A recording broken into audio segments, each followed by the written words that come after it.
Hello everyone, MD Gurukul में आपका स्वागत है। तो आइए आज विसर्ग संधि करते हैं। कल व्यंजन संधि पूरी हो गई थी। देखिए अब विसर्ग संधि के 2 या 3 केवल नियम हैं, वो हो जाएंगे। इसके बाद मैं आपको संधि करने के लिए दूंगा।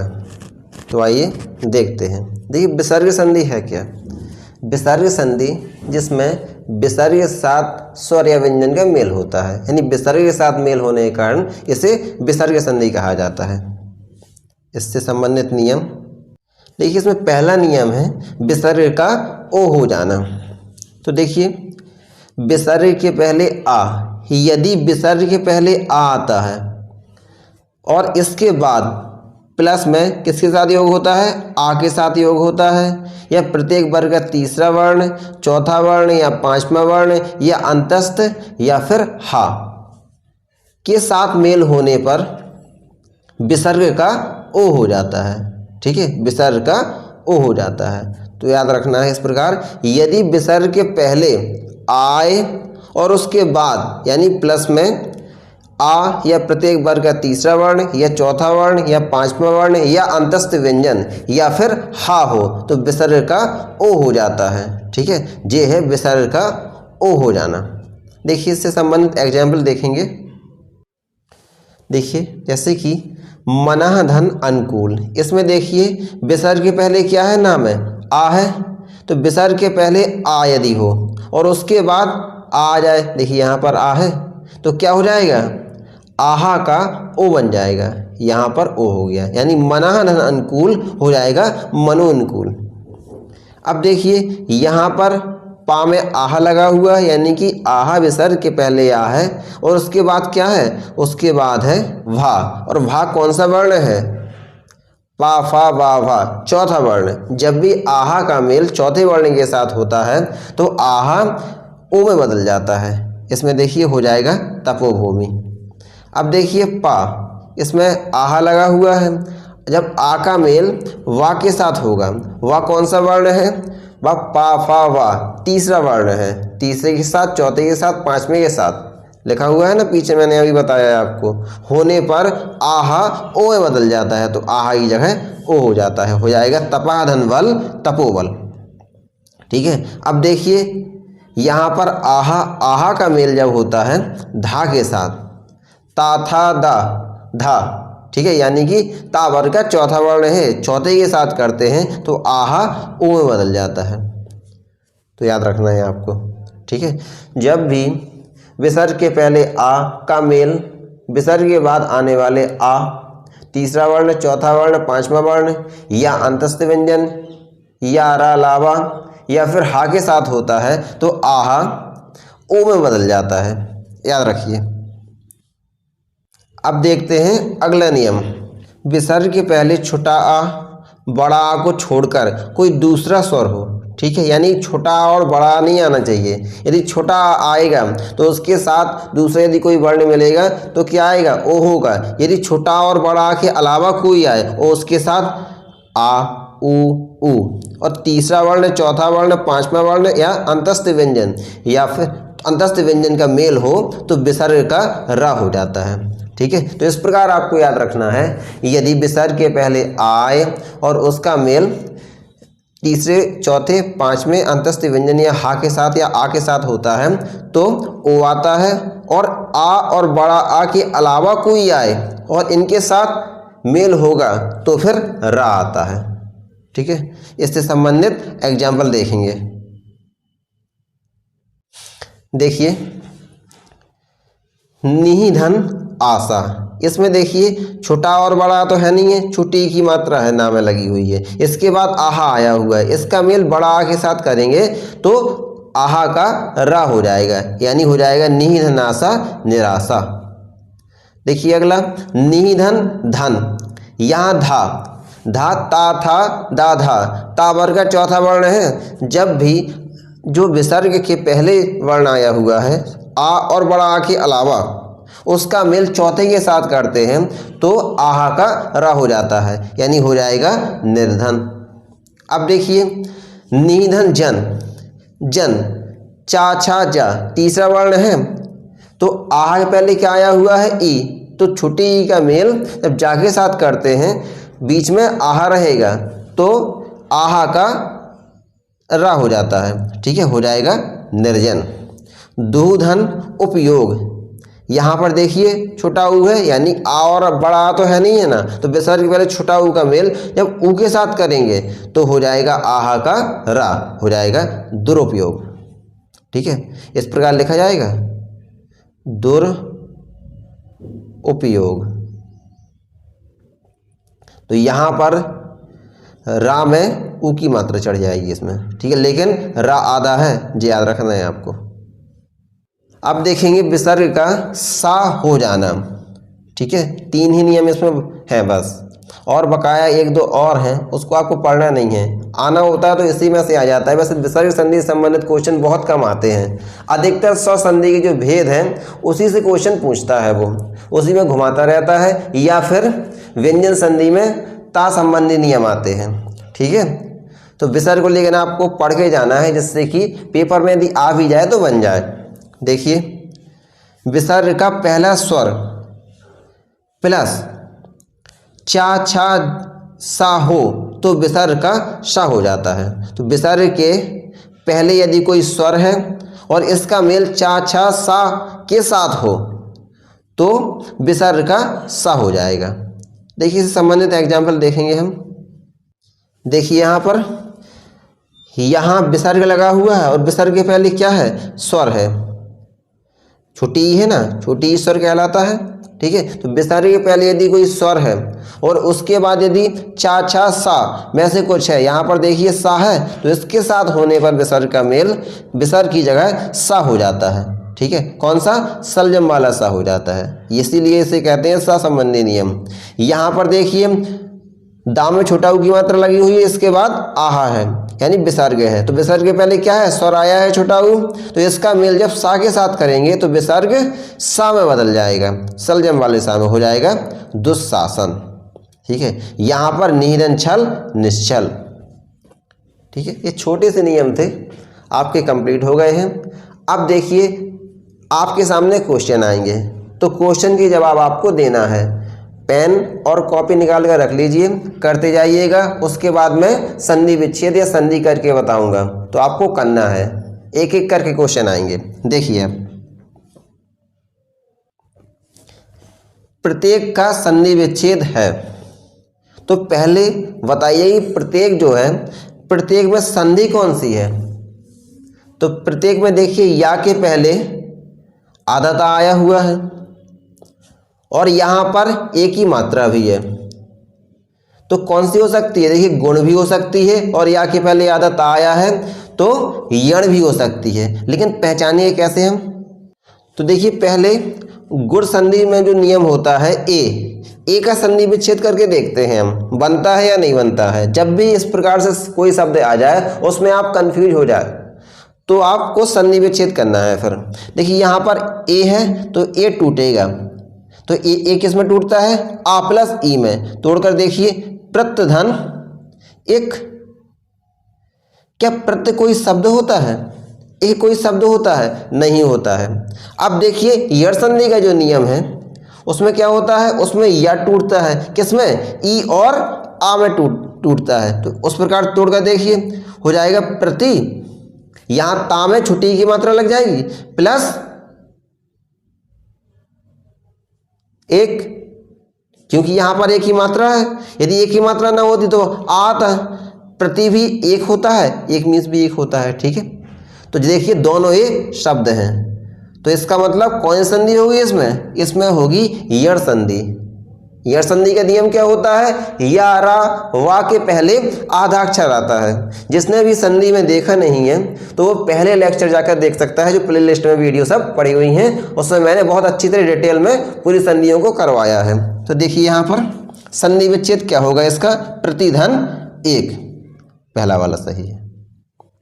अब देखिए अगला, मतैक्य में कौन सी संधि है। देखिए यहाँ पर 2 मात्राएं हैं, मैंने बताया था आपको 2 मात्रा होने पर कौन सी संधि होती है, 1 मात्रा पर गुण, 2 मात्रा पर वृद्धि। तो इसमें कौन सी होगी, इसमें वृद्धि संधि होगी। मान लीजिए आपको वृद्धि का नियम नहीं है पता, दीर्घ का पता है, तो दीर्घ में क्या होता है, बड़ा आ बड़ी बड़ा ऊ होता है। क्या है इसमें बड़ा आ बड़ी बड़ा ऊ? नहीं है, तो इसमें दीर्घ नहीं होगी। अब देखिए यण का नियम क्या होता है, यण में या रा वा के पहले आधा अक्षर आता है, तो यहाँ पर देखिए या के पहले आधा अक्षर आ रहा है, लेकिन क्या यहाँ लास्ट में टूटेगा ये शब्द? नहीं, यहाँ पर नहीं टूटेगा, यहाँ बीच से टूटता है हमेशा शब्द। दो को मिलाकर कब बनाया जाता है, तो बीच से तोड़ा जाता है उसे, इसमें इसीलिए यण संधि भी नहीं होगी। गुण का नियम क्या होता है, एक मात्रा, तो गुण संधि तो हो ही नहीं सकती। कौन सी बची, वृद्धि संधि, जिस प्रकार इसमें दो है। इसका देखिए संधि विच्छेद और देख लेंगे हम।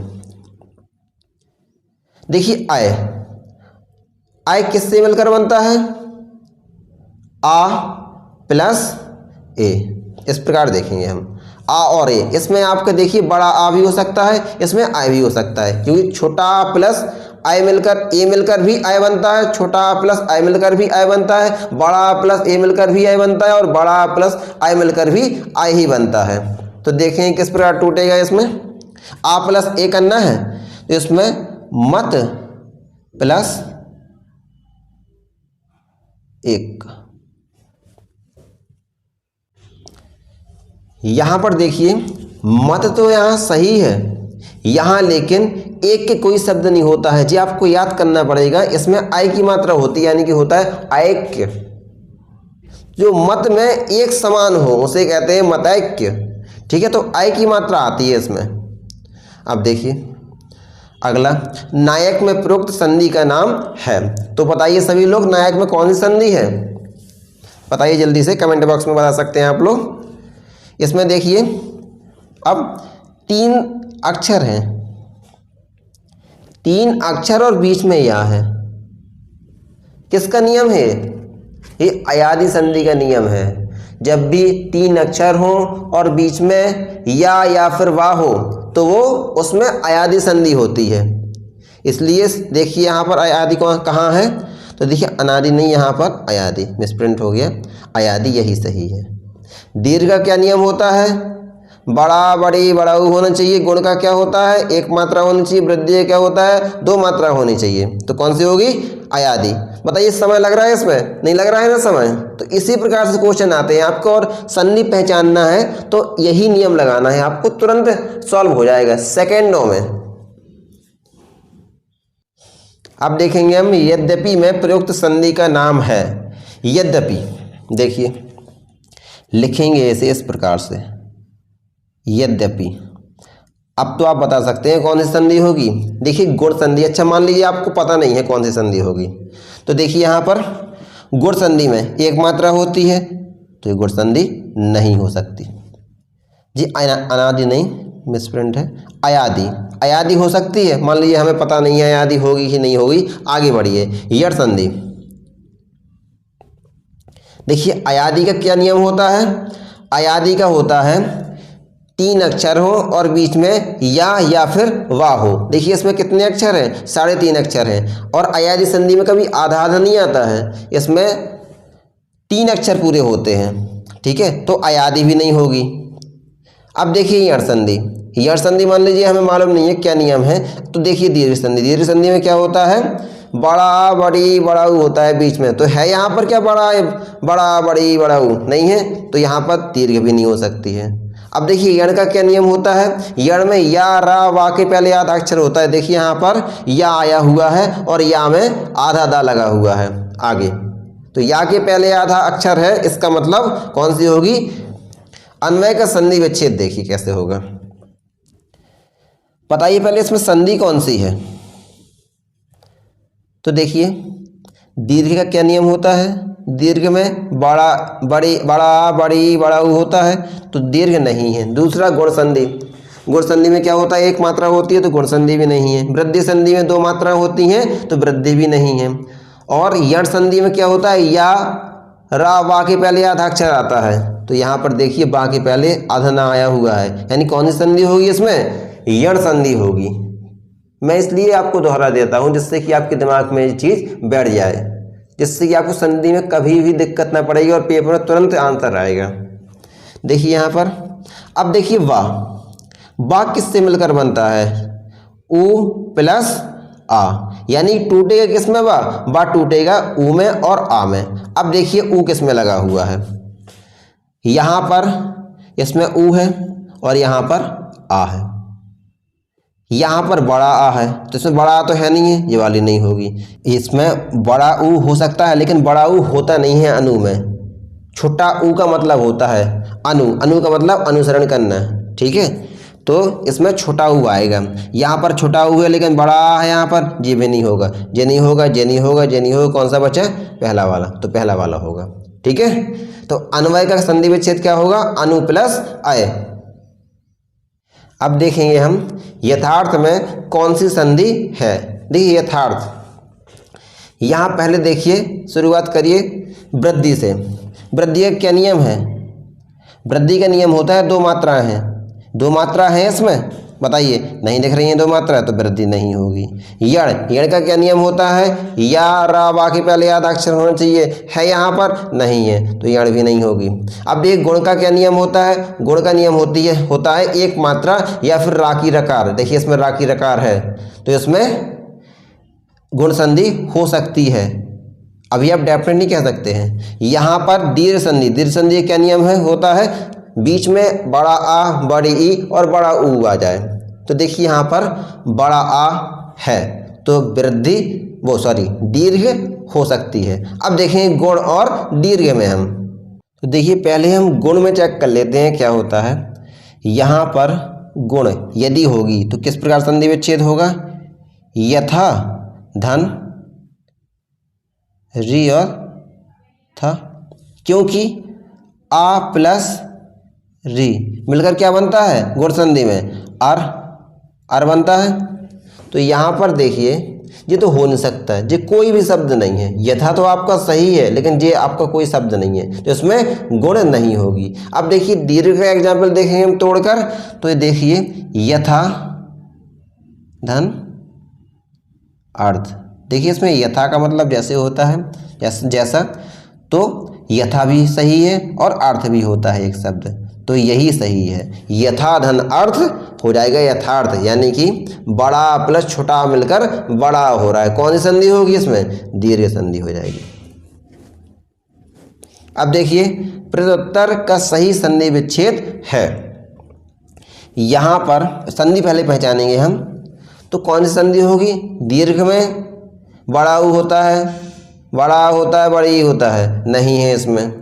और गुण में एक मात्रा होती है, नहीं है इसमें। वृद्धि में दो मात्राएं होती हैं, नहीं है इसमें। यण में क्या होता है? या रा वा के पहले आधा अक्षर होता है, तो या के पहले इसमें आधा अक्षर है, ठीक है। कौन सी होगी? यण होगी ये। यहाँ पर इसका संधि विच्छेद क्या होगा? जब यण है तो यण में या और वा टूटता है। या किस में टूटता है? या टूटता है ई और आ में। इसका मतलब पहले वाले में छोटी ई होगी और बाद वाले में छोटा आ होगा। तो देखिए यहाँ पर प्राधान उत्तर नहीं होगा ये। प्रतिधन उत्तर, देखिए यहाँ पर प्रतिधन उत्तर, इसमें आ बताया है मैंने आपको कि ई प्लस आ, लेकिन जो दूसरा अक्षर होता है वो मात्रा को डिनोट करता है, मात्रा बताता है इसमें। तो यहाँ पर देखिए ऊ की मात्रा लगी हुई है, यानी कि इसमें ई के साथ ऊ आएगा। यदि आ की मात्रा लगी होती तो आ आता, यदि ई की मात्रा लगी होती तो ई आता, और ऊ की मात्रा लगी हुई है तो ऊ ही आएगा। तो प्रतिधन उत्तर यही सही होगा, ठीक है। अब देखिए उत्धन हार की योग से कौन सा शब्द बनेगा? ये है आपकी व्यंजन संधि। जब ता का मेल हा के साथ होता है, ता संबंधी नियम मैंने 6 बताए हैं ना, वही में से 6वां नियम है। जब हा के साथ होता है तो ता भी बदलता है और हा भी बदलता है। ता किस में बदल जाता है? ता दा में बदल जाता है। और हा किस में बदल जाता है? हा धा में बदल जाता है। तो इसी प्रकार आपको याद रखना है। तो क्या हो जाएगा? हो जाएगा उत की जगह उद और हा की जगह धार, यानी कि उद्धार। उद्धार ये वाला सही है, ठीक है। अब देखिए सतधन चरित्र हो जाएगा सच्चरित्र। तो ये ता संबंधी नियम है। जब ता का मेल चा के साथ या छा के साथ होता है तो ता का चा हो जाता है, बताया था मैंने। तो ता का क्या हो जाएगा? ता का हो जाएगा यहाँ पर आधा चा, ठीक है। तो कौन सी संधि है? ये व्यंजन संधि है और ता संबंधी पहला नियम है। अब देखिए उद्धरण, उद्धरण का संधि विच्छेद क्या होगा? यहाँ पर भी वही हा वाला नियम है, ता के साथ हा का मेल। तो ता के साथ हा का मेल कहाँ हो रहा है? ता के साथ हा का मेल यहाँ है, तो हो जाएगा उद्धरण हरण, उद्धरण। आपके लिए एक और गुड न्यूज है, कल से 1 बजे एक क्लास और आएगी जिसमें कि मैं आपको साइंस और जीके से संबंधित क्वेश्चन डेली करवाया करूँगा।